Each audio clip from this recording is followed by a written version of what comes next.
the vast Persian Empire, where King Ahasuerus reigned over 127 provinces, stretching from India to Ethiopia. A grand spectacle unfolded. The king, in all his splendor, hosted a magnificent feast lasting 180 days, a lavish display of the kingdom's wealth and power. The culmination of this celebration was a banquet held within the opulent halls of the palace. White and blue linen curtains adorned the marble pillars fastened with cords of purple and silver.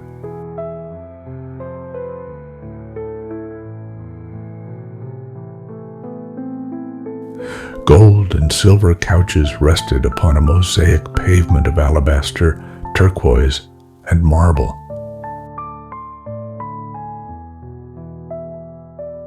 The king's grand celebration, which lasted 180 days, was a stunning display of the kingdom's wealth and unrivaled power.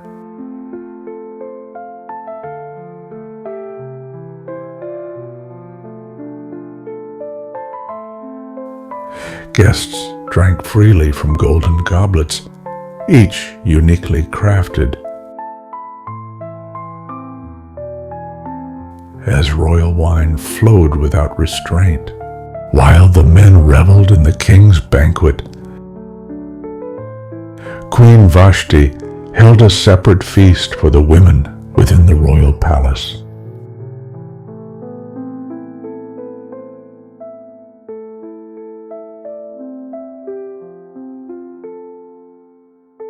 On the seventh day, as the king's heart swelled with wine and merriment, he commanded Vashti to appear before his court, wearing her royal crown to showcase her beauty.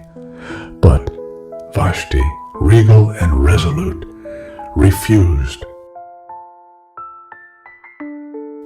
A hush fell over the palace.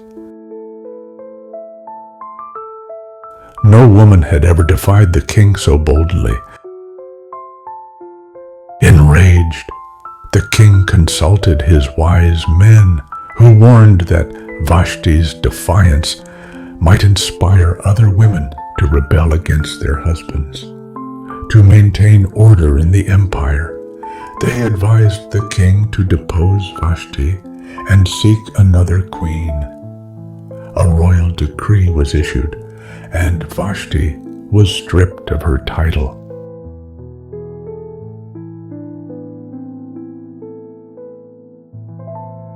Time passed.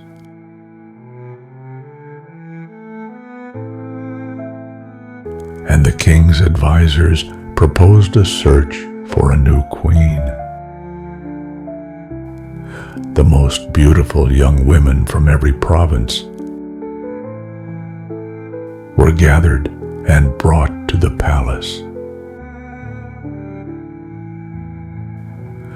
Among them was a young Jewish woman named Hadassah, known as Esther. She had lived a life of quiet resilience, shaped by both hardship and faith.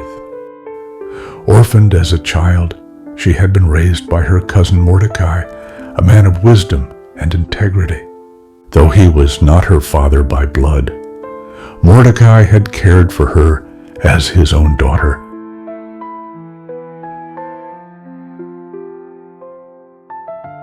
Providing her with guidance, protection, and a deep understanding of her heritage. From a young age, Esther had been taught the values of faith, humility. Esther's beauty was undeniable, but it was her grace and humility that truly set her apart.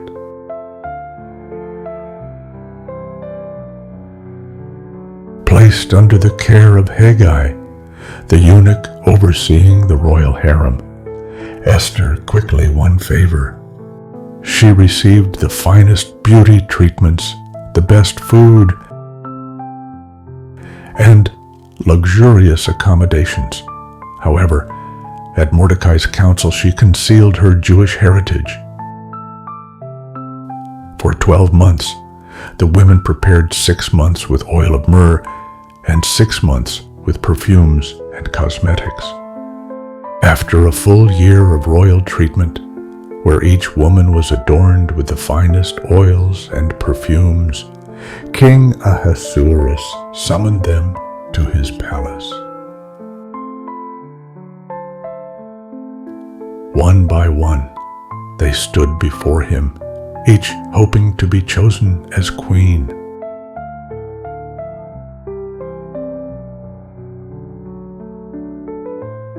But when Esther entered, her grace and beauty captivated the king beyond all others.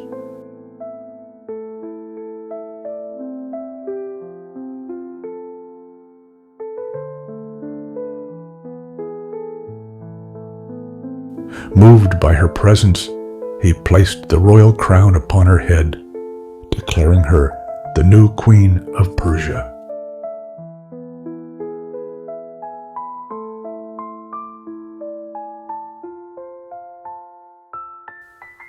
A grand banquet was held in her honor.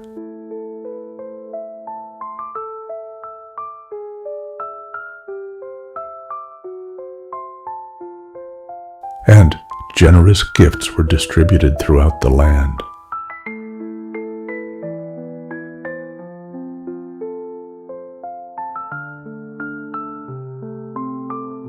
Mordecai often sat at the king's gate,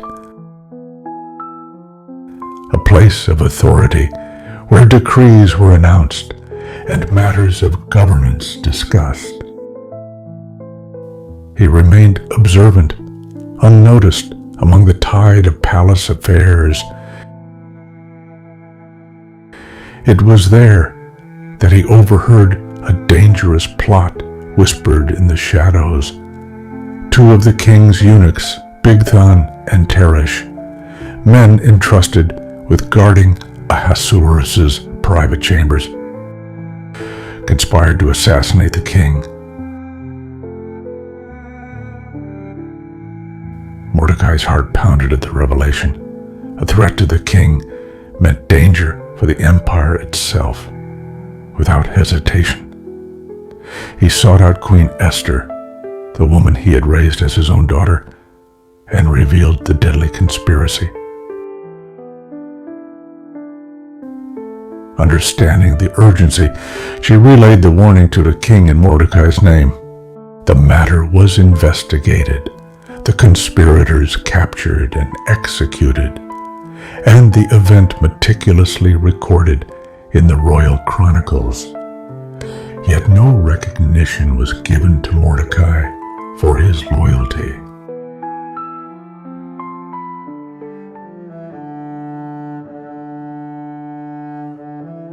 Meanwhile, the tides of power shifted within the Persian court.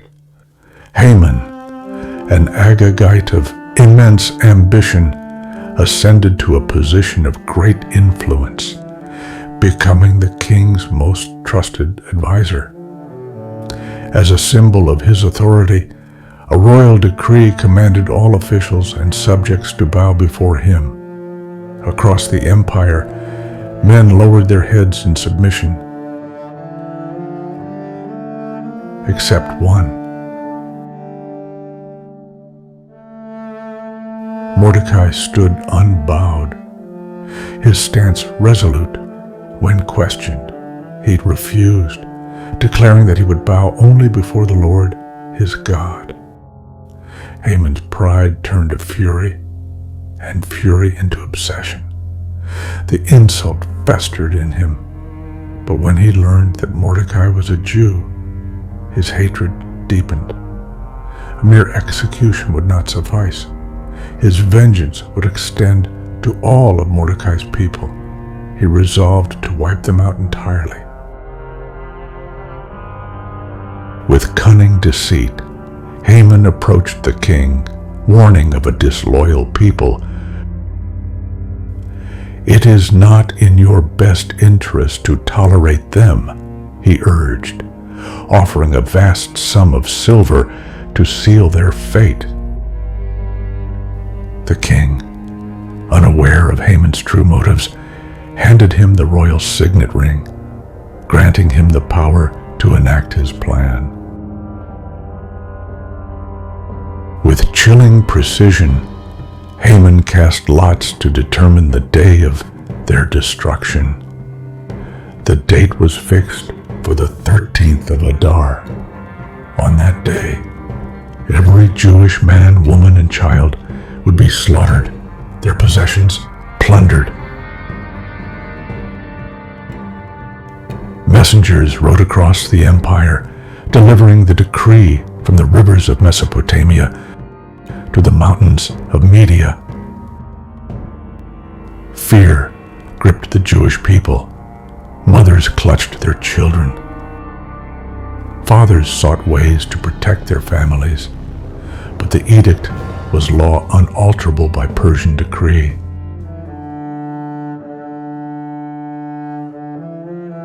When Mordecai heard about the decree, he tore his clothes, put on sackcloth, and openly mourned. However, he could not enter the king's gate because no one wearing sackcloth was allowed inside. When Queen Esther's servants and attendants told her about Mordecai's distress, she became very worried. She sent him fresh clothes to wear, hoping he would stop mourning. But he refused them, sensing something serious had happened. She sent Hathach, one of the king's eunuchs, to speak with Mordecai and find out what was wrong.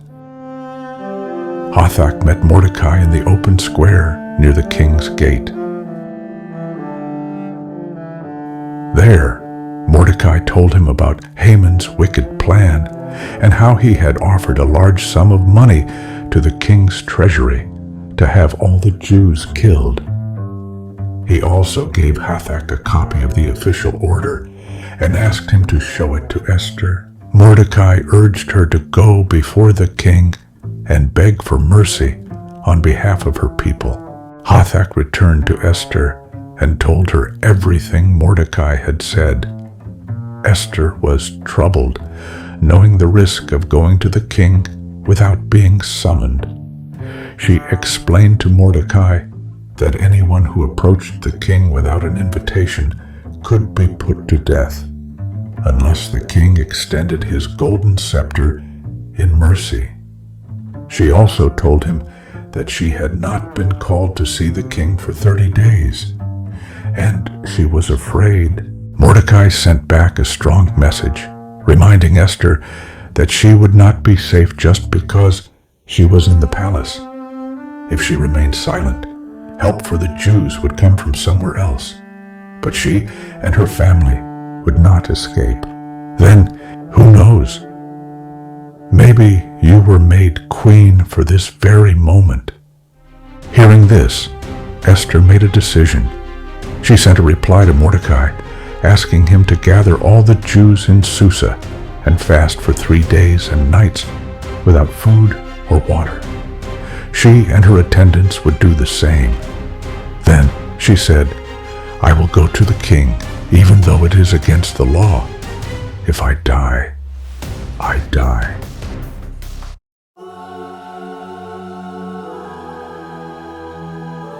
On the 3rd day of the fast, Esther dressed in her royal robes and went to the inner court of the palace, standing where the king could see her.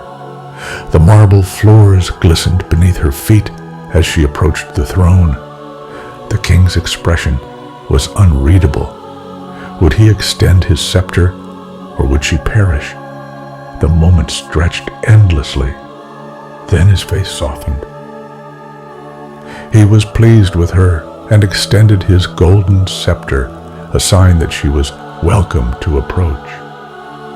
Esther stepped forward and touched the tip of the scepter, showing her respect.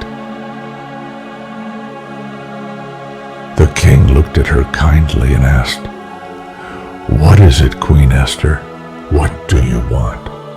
Ask me anything, even up to half of my kingdom, and I will give it to you." Esther bowed and replied, "If it pleases the king, I would like to invite the king and Haman to a banquet I have prepared today." The king immediately agreed and said, "Bring Haman at once so we can do as Esther requests." Soon, the king and Haman arrived at the banquet Esther had prepared. As they enjoyed their wine, the king asked Esther again, "Now, tell me your request. Whatever it is, I will grant it even up to half my kingdom." Esther responded carefully, "This is my request. If the king is pleased with me and willing to grant my petition, then I ask that the king and Haman come again tomorrow to another banquet that I will prepare. At that time I will tell the king my request."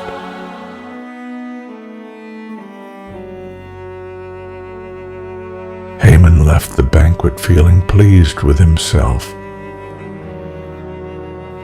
He was proud that he had been invited to dine with the king and Queen Esther, not just once, but again the next day. However, as he passed through the king's gate, his joy turned to anger when he saw Mordecai sitting there. Once again, Mordecai did not bow or show any fear, which filled Haman with rage. Still, he controlled himself and continued home. That evening, he gathered his wife, Zeresh, and his friends, boasting about his wealth, his many sons, and the honors he had received from the king. He reminded them of how he had been placed above all other officials in the kingdom. Yet, despite all his success, his bitterness remained. He could not be happy. As long as Mordecai continued to sit at the king's gate, refusing to bow to him. Seeing his frustration, his wife and friends suggested a cruel solution. They advised him to set up a tall pole, and in the morning asked the king to have Mordecai executed on it. Then, with Mordecai out of the way, he could enjoy the banquet without worry.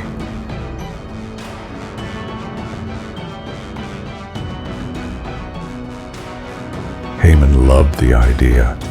Without delay, he ordered the pole to be set up that very night, confident that his troubles would soon be over.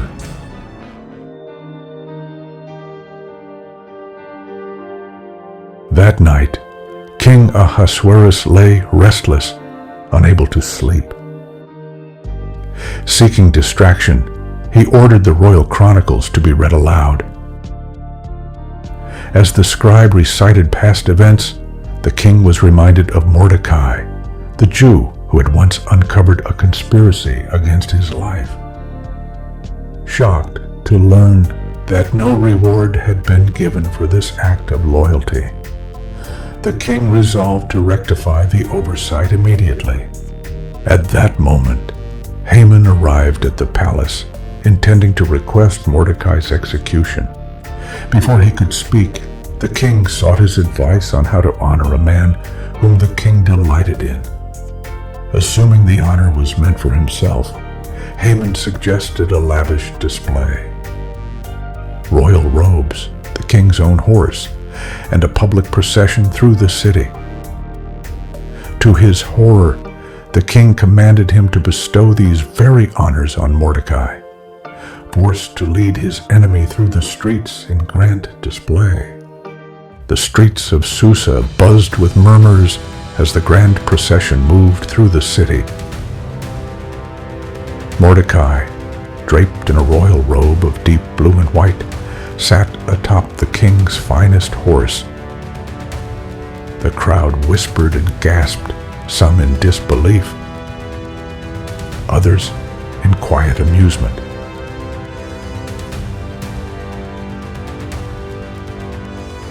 Children ran alongside the procession, pointing in excitement, while elders exchanged knowing glances. Haman suffered the humiliation of publicly celebrating the man he had sought to destroy. Crushed by disgrace, Haman returned home, only to receive an ominous warning from his wife and advisors that his downfall had begun. Before he could fully process his fate, he was summoned to Queen Esther's second banquet.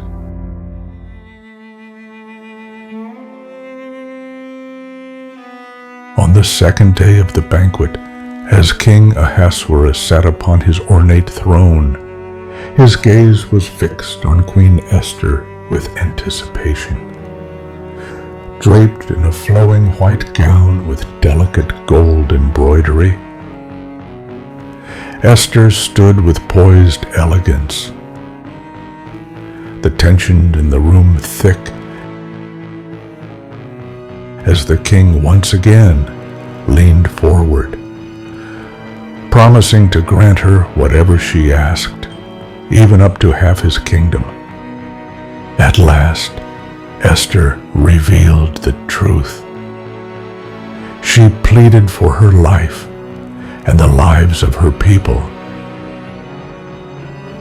explaining that they had been condemned to destruction and death.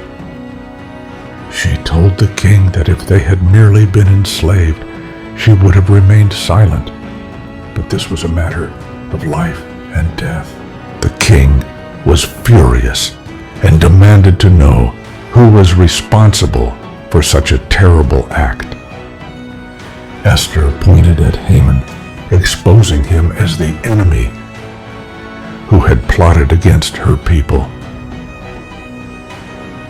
The king's face darkened with fury, his voice thundering with rage, echoing through the banquet hall. Haman was struck with terror as the king, overcome with rage, stormed out into the palace garden.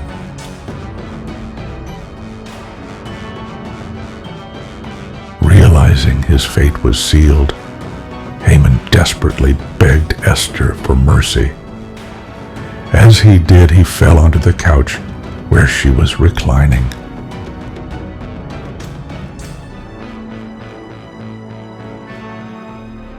At that moment, the king returned, and seeing Haman so close to the queen, grew even angrier, believing him to be acting inappropriately toward her. Immediately, the king's guards seized Haman.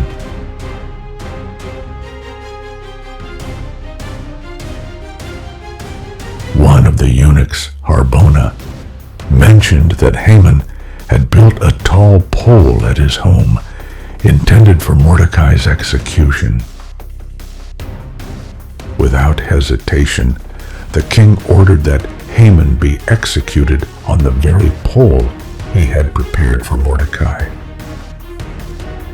And so Haman was impaled, and with that, the king's anger finally settled.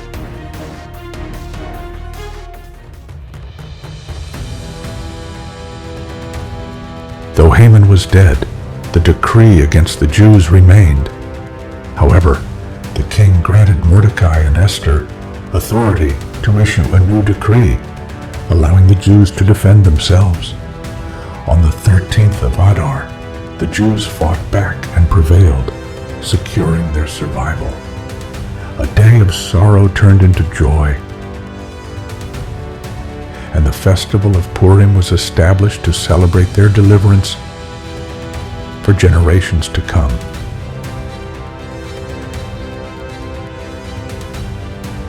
Mordecai rose to prominence, second only to the king, ensuring peace for his people.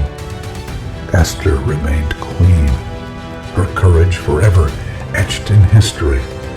Through divine providence and unwavering faith, the Jewish people were saved from destruction, a testament to God's faithfulness and deliverance in the midst of peril.